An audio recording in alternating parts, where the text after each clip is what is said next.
अस्सलामुअलैकुम, नमस्ते, सत श्री अकाल। Welcome back to your own YouTube channel. मैं हूं Saima Peerzada and you are watching Saima Peerzada reaction channel. तो दोस्तों, आज का वीडियो हम देखने वाले हैं और ये वीडियो होने वाला है BrahMos strike on Pakistan was a mistake says India. तो ये एक स्टेटमेंट आई है इंडिया की तरफ से और हम जानेंगे इसी वीडियो के अकॉर्डिंगली वर्ल्ड अफेयर के थ्रू। सो प्रशांत सर जो है वो बहुत अच्छे से एक्सप्लेन करेंगे इसके बारे में। तो हम करते हैं वीडियो को स्टार्ट, और वीडियो अच्छी लगे तो लाइक कीजिएगा, शेयर कीजिएगा एंड सब्सक्राइब नहीं किया तो सब्सक्राइब भी कर लीजिएगा। सो करते हैं वीडियो को स्टार्ट। वीडियो अच्छी लगे तो देख लीजिएगा। बाकी व्लॉग मेरा है साइमा पीरज़ादा व्लॉग चैनल पर, यहाँ पर आपको दिख भी रहा होगा, तो उसका लिंक आपको मिल जाएगा कमेंट सेक्शन में पिन किया हुआ, सो आप जाके वहाँ पर वॉच कर सकते हो। तो करते हैं वीडियो को स्टार्ट। Let's start. सो अब ये बात कंफर्म हो चुकी है कि इंडिया ने गलती से एक मिसाइल स्ट्राइक कर दिया है पाकिस्तान पर, और भारत सरकार ने यहाँ पर ये बात एक्सेप्ट कर ली है। यहाँ पे आप देखोगे ये नोटिफिकेशन है from the press information bureau. यहाँ पर लिखा है statement on accidental firing of missile.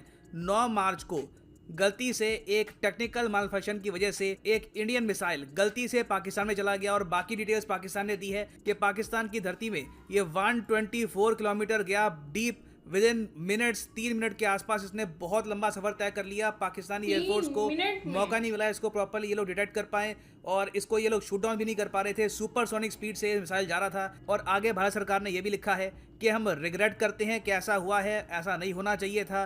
Thankfully किसी को यहाँ पर चोट नहीं पहुंची, कोई कैजुअलिटीज यहाँ पर हुई नहीं है। हालांकि पाकिस्तानी गवर्नमेंट ने कहा था कि कुछ जो यहाँ पर सिटीजन्स हैं उनकी प्रॉपर्टी को थोड़ा बहुत डैमेज हुआ था। और मैं यहाँ पर ये नोटिस कर रहा था कि इस न्यूज़ को लेकर पूरा वेस्टर्न मीडिया लिटरली शॉक्ड है, क्योंकि वेस्ट में आप अगर देखो यूएस यूरोप में उनका मीडिया ये बात एक्सेप्ट नहीं कर पा रहा कि India Pakistan 2 nuclear arm country, यहाँ पे एक मिसाइल मिसफायर हो जाता है। दोनों कंट्रीज ने ऑब्वियसली देखो, अब ये जो हम यहाँ पे अनाउंसमेंट्स देख रहे हैं ये तो आ रही है लोगों के लिए। मेरे हिसाब से क्या हुआ होगा कि 9 मार्च को जब ये मिसाइल इंडिया ने फायर किया, गलती से यहाँ पर डायरेक्शन इसकी चेंज हो गई, पाकिस्तान में चला गया।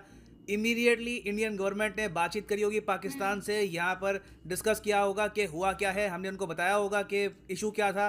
पाकिस्तान ने भी काफ़ी मैच्योरिटी दिखाई। इन लोगों ने आराम से अपने लोगों को बताया कि देखो यहाँ पर ये सब हुआ है, थैंकफुली कोई कैजुअलिटीज़ यहाँ पर नहीं हुई है। और फिर कहा कि इंडिया को एक्सप्लेन करना चाहिए यहाँ पर कि व्हाट एक्चुअली हैपेंड हियर। फिर इंडिया की भी यहाँ पर प्रॉपर क्लैरिफिकेशन आई है। इससे देखो ये पता लगता है हमको आज के समय कि दोनों न्यूक्लियर आर्म्ड कंट्री में हाई लेवल ऑफ मैच्योरिटी है। मैं ये कहूँगा यूरोप के देश काफ़ी बार ये कह रहे थे कि देखिए यूरोप में तो हम लड़ाई नहीं करते, लड़ाइयाँ तो खैर एशिया या फिर अफ्रीका में होती है। ये एक बहुत ही अच्छा एग्जाम्पल है जहाँ पर दोनों कंट्रीज़ ने एक बहुत ही लेवल हेडेड तरीके से इस इशू को डील किया है। क्योंकि देखो मिसाइल्स मिसफायर होते हैं, ये अनफॉर्चुनेट इंसिडेंट्स होते हैं, साल में 1-2 बार दिखता है कि ऐसा इंसिडेंट कहीं पे हो, मगर मिसाइल्स ऐसा नहीं है कि बिल्कुल आपके 100% कंट्रोल में रहेंगे।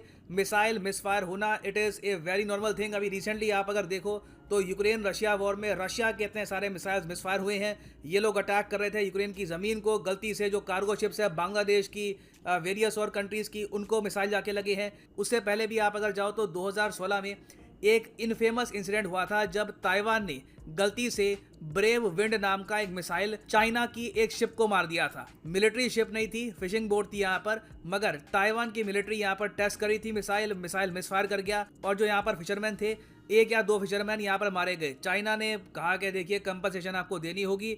इवेंचुअली ताइवान ने यहाँ पर कंपनसेशन भी दी, मगर दोनों देशों ने इशू इवेंचुअली रिजॉल्व कर दिया। फिर उसके पहले आप जाओ तो 2003 में एक इंसिडेंट हुआ था जब यूएसए ने 2 मिसाइल मार दिए थे टर्की पर। जी हाँ, यूएसए की मिसाइल मिसफायरिंग हुई थी।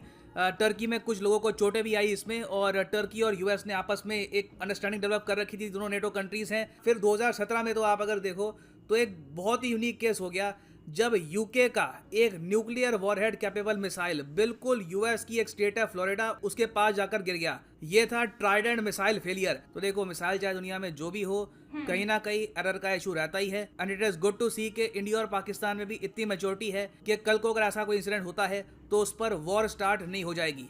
अब यहाँ पे हमको ये भी देखना होगा कि ब्रह्मोस अपने आप में कितना ज़्यादा लीथल वेपन है। आई मीन ये आपके सामने है, पाकिस्तान कुछ कर नहीं पाया था। ऑब्वियसली देखिए हम कभी भी नहीं चाहेंगे कि इंडिया पाकिस्तान के बीच में वॉर हो। हम यूक्रेन में देख रहे हैं, रशिया में देख रहे हैं, it only brings destruction, economic losses होते हैं, इससे रीजन पीछे चला जाता है। But purely tactical point of view आप अगर देखें तो ब्रह्मोस मिसाइल की जो कैपेबिलिटी है ये हमको यहाँ पर पता लगी है। सुपरसोनिक स्पीड से ये मिसाइल गया पाकिस्तान में, इन लोगों को रिएक्शन करने का भी टाइम नहीं मिला। और शायद अब हम सब लोग जेन्युइनली समझ पाएंगे कि पाकिस्तान बहुत ज़्यादा कंसर्न क्यों है ब्रह्मोस के सेकंड वर्जन ब्रह्मोस 2 को लेकर, क्योंकि जब इंडिया के पास एक हाइपरसोनिक मिसाइल आ जाएगा तो इंडिया और भी ज़्यादा जल्दी हिट कर पाएगा पाकिस्तान को, तो इससे बहुत बड़ा एडवांटेज मिल जाता है इंडिया को। और 2021 में पाकिस्तान के जो प्रेसिडेंट है आरिफ अलवी, इन्होंने ऑन रिकॉर्ड कहा था कि BrahMos 2 is a huge concern for Pakistan. Things are different today. The region is being destabilized by armaments in a manner with which we believe that if these armaments are supplied to India, Pakistan will have to bend over backwards to achieve some kind of balance. Let me mention to you, Marshal Saab, BrahMos 2, the possibility of hypersonic missiles which are going to at 8.5 Mach or 8 times or 8.5 times the speed of sound within minutes. Within minute inside in Pakistan. So there should within be 3 minutes. These issues should be tackled. We must increase our defenses to fight against a self-described enemy. For Pakistan, we want peace. We don't want to have enemies. A self-described तो generally देखिए ब्रह्मोस एक game changer है और यहाँ पे हमको Russia की जो इम्पोर्टेंस है हमारे डिफेंस पर्सपेक्टिव से ये भी पता लगती है। किसी और कंट्री ने हमको सुपरसोनिक टेक्नोलॉजी वाला मिसाइल प्रोवाइड नहीं किया। ऑब्वियसली ब्रह्मोस में इंडियन साइंटिस्ट का भी बहुत ही बड़ा योगदान है, उसको हम डिस्काउंट नहीं कर सकते, मगर क्लियरली रशिया की भी यहाँ पर पार्टिसिपेशन रही है। ब्रह्मोस 2 में भी रशिया हमारी हेल्प कर रहा है। And the supersonic and hypersonic missiles ये गेम चेंजर्स हैं, क्योंकि इन दी एंड जब देखिए भगवान ना करे मगर मान लीजिए जब वो स्थिति आ जाती है न्यूक्लियर वॉर की, तब it is all about who strikes first, कौन पहले अटैक करता है सर्वाइवल के लिए। उस केस में supersonic and hypersonic missiles give India a huge edge. और इस पर्टिकुलर केस में आप अगर देखें तो मियाँ चानू जहाँ पे ये सब ब्रह्मोस मिसाइल ने हिट किया था, वहाँ पे पाकिस्तान का एक मिलिट्री बेस भी है। तो यहाँ पे आप समझ सकते हैं कि कल को अगर वॉरहेड माउंट करके हमें मिसाइल दागते पाकिस्तान की तरफ तो यहाँ पर क्या होता है। और इससे हमको ये भी समझ में आता है कि अभिनंदन पायलट वाले केस में पाकिस्तान ने क्यों विद इन आवर्स अभिनंदन को वापस भेज दिया इंडिया को, क्योंकि मिसाइल थ्रेट जो था इंडिया की तरफ से that was pretty much there. हमारे पीएम भी कह चुके हैं कि अगर पाकिस्तान हमारे पायलट को वापस ना करता तो हम मिसाइल यहाँ पर फायर कर देते। और यहाँ पर मैं यही बता दूं कि इवन दो इंडिया और पाकिस्तान ने अभी तक तो लग रहा है कि इस इशू को मैच्योरली यहाँ पर हैंडल किया। इन द फ्यूचर क्या होता है उसका मैं कुछ कह नहीं सकता, but for the time being maturely लग रहा है कि इसको हैंडल कर लिया गया है।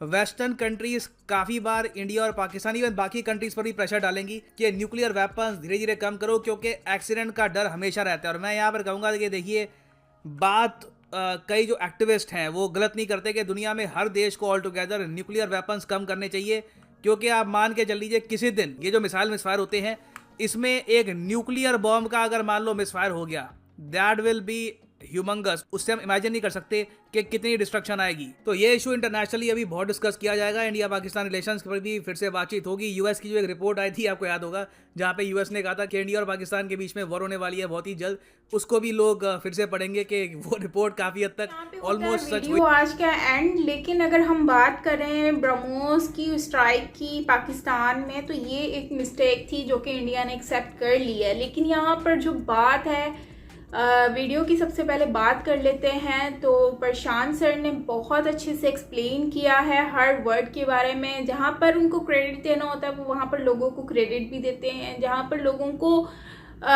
मतलब कि बोलना होता है कि ये सही नहीं है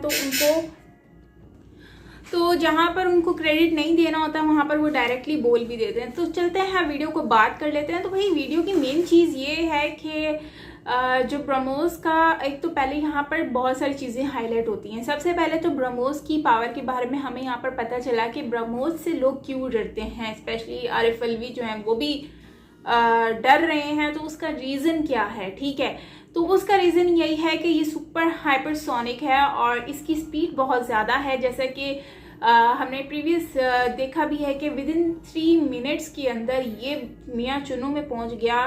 जैसे कि आरिफ अलवी कह रहे हैं कि 1 मिनट के अंदर ये पाकिस्तान में एंटर हो सकता है, ठीक है। तो विद इन 3 मिनट्स में ये पहुंच चुका है मियाँ चुनू में और वहाँ पर डुज हो गया। एनीवेज जो मेन चीज़ है वो ये है कि हाइपरसोनिक है, इसीलिए इससे लोग डरते भी हैं। लेकिन अगर हम ख़त्म करने की बात करें तो ठीक है, देखो ऐसी चीज़ों से हमारी कंट्री के चीज़ों को नुकसान पहुंचेगा। हमारी क्या मतलब, जहाँ पर भी ये मिसफायर हो गया, मतलब गलती से भी हो गया, जैसे कि इंडिया से ब्रह्मोस का हो गया, और चलो ये अच्छी बात है कि पाकिस्तान और इंडिया की एक मैच्योरिटी है कि दोनों ने इतने मामला संगीन और गड़बड़ होने के बावजूद जब छोटी छोटी बात होती है तो एक दूसरे के ऊपर एक्सक्यूज़ किए जाते हैं, इल्ज़ामात लगाए जाते हैं। तो उसके बाद फिर जब इंडिया ने जो है वो उनको कहा कि भाई ये तो हमारी तरफ से हुआ है और ये गलती से हुआ है, तो उसके लिए उन्होंने सॉरी भी कहा, तो पाकिस्तानी गवर्नमेंट ने इस चीज़ को एक्सेप्ट किया और इस बात पर कहा कि दैट्स फाइन। तो खैर इससे ये बात होगी ख़त्म। अगर मतलब कि दूसरे एंगल में देखा जाए तो अगर हमें अंदर ये बात पता ना होती तो शायद हमें यही लगता कि कुछ ना कुछ सीन होने वाला है इन लोगों का आपस में, क्योंकि ज़ाहिर बात है इनको यही लगता है कि शायद ये जानबूझ के इंडिया की तरफ से हुआ गया है। तो खैर जैसे कि उन्होंने बताया कि वहाँ पे पाकिस्तानी आर्मी वगैरह उस साइड पे है, तो एयरफोर्स है, तो उसकी वजह से भी शायद उनको ये भी लग सकता था कि इन्होंने टारगेट करने की कोशिश की है। लेकिन यहाँ पर अगर हम बात करें तो बहुत ही मैच्योरिटी का यहाँ पर लेवल दिखाया गया है, जो कि मुझे बहुत पसंद आया है इंडियन गवर्नमेंट का और पाकिस्तान का। और मुझे लगता है कि इसी तरह से अगर प्यार मोहब्बत से रहेंगे तो बहुत अच्छा हो सकता है। बाकी इसी तरह से इंसिडेंट ये पहली बार तो कोई है नहीं, दूसरी कंट्रीज़ में भी हुआ है, लेकिन मसला ये है कि अब अगर इस तरह का, चलो ये ऐसी जगह पर हुआ जहाँ पर किसी की जान नहीं गई, लेकिन अगर कल को इस तरह का इंसिडेंट दोबारा से होता है और वहाँ पब्लिक वाले एरिया में कहीं हो जाता है तो बड़ा ही नुकसान हो सकता है। तो इसलिए इसके ऊपर थोड़ा सा फोकस करने की ज़रूरत है। जिसके पास भी इस तरह की टेक्नोलॉजीज़ हैं तो मुझे लगता है कि उनको ये चीज़ देखनी चाहिए कि ये चीज़ों को कंट्रोल किया जाए। बाकी अगर हम देखें तो जैसे सर कह रहे हैं कि भाई गलतियां देखो सबसे हो जाती हैं, गलतियां होती हैं, उसको जो है वो अब ज़ाहिर बात है उस पर फोकस भी किया जाएगा। लेकिन ये जो इंडिया से कह रहे हैं कि आए थे और उनका नाम मेरे ज़हन से निकल गया, लेकिन जो है अभिनंदन आए थे और उनको जो है वापस भेज दिया। तो भाई अगर अभिनंदन वापस चले गए हैं, उनको भेज दिया गया है, तो उसके पीछे ये रीज़न भी बताया जा रहा है कि वो शायद इस ब्रह्मोस की वजह से ही है, क्योंकि वो लोग डर चुके हैं और ये सोच रहे थे। खैर इसका भी रीज़न हो सकता है, रीज़न होता है, लेकिन वापस चले गए ये अच्छी बात है और सही सलामत चले गए ये अच्छी बात है। लेकिन यहाँ पर ये भी क्वेश्चन मार्क उठता है कि भाई आ गया और किसी के पास इतनी मतलब कि पॉसिबिलिटी नहीं हुई कि वो लोग उसको रोक सकते थे ब्रह्मोस को। लेकिन जाहिर सी बात है ये मिसहैप हुआ और जो हुआ वो गलती से हुआ। लेकिन अब इसमें ये गलती जो है, इस गलती से बहुत सारी चीज़ें हाईलाइट होती हैं। एक चीज़ जो कि इंडिया की तरफ से है कि ब्रह्मोस को उनका आइडिया हो गया कि ब्रह्मोस कितना पावरफुल है, ठीक है। पाकिस्तान की तरफ से ये आइडिया हो गया कि भाई रेडार वगैरह का इसका मतलब कि इन फ्यूचर अगर जो है वो प्लानिंग के साथ भी किया जाए तो फिर उसका क्या रीज़न हो सकता है, क्या मतलब कि उसमें पॉसिबिलिटी होगी, तो कितने एक्टिव हैं ये लोग, तो वो आइडिया हो चुका होगा। खैर आपका क्या ओपिनियन है वो मैं जानना चाहूँगी वीडियो के बारे में, तो ज़रूर शेयर कीजिएगा कमेंट सेक्शन में। आपके पास कोई सजेशन हो तो आप वो भी मुझसे शेयर कर सकते हैं। सजेशन से ये होता है कि लिंक वगैरह आप शेयर करेंगे तो डायरेक्टली हम उसी एक्यूरेट वीडियो पे पहुंच जाएंगे और वॉच कर सकेंगे और रिएक्ट कर पाएंगे। तो ये था हमारा आज का वीडियो। से मेरा व्लॉग वॉच करना मत भूलिएगा। अच्छा लगे तो लाइक कीजिएगा, शेयर कीजिएगा, सब्सक्राइब नहीं किया तो सब्सक्राइब भी कर लीजिएगा। बाकी मिलते हैं नेक्स्ट वीडियो के साथ। टिल देन टेक केयर, बहुत सारा ख्याल रखिएगा। व्लॉग चैनल का लिंक आपको डिस्क्रिप्शन कमेंट सेक्शन में पिन मिल जाएगा। तो till then take care, bye bye.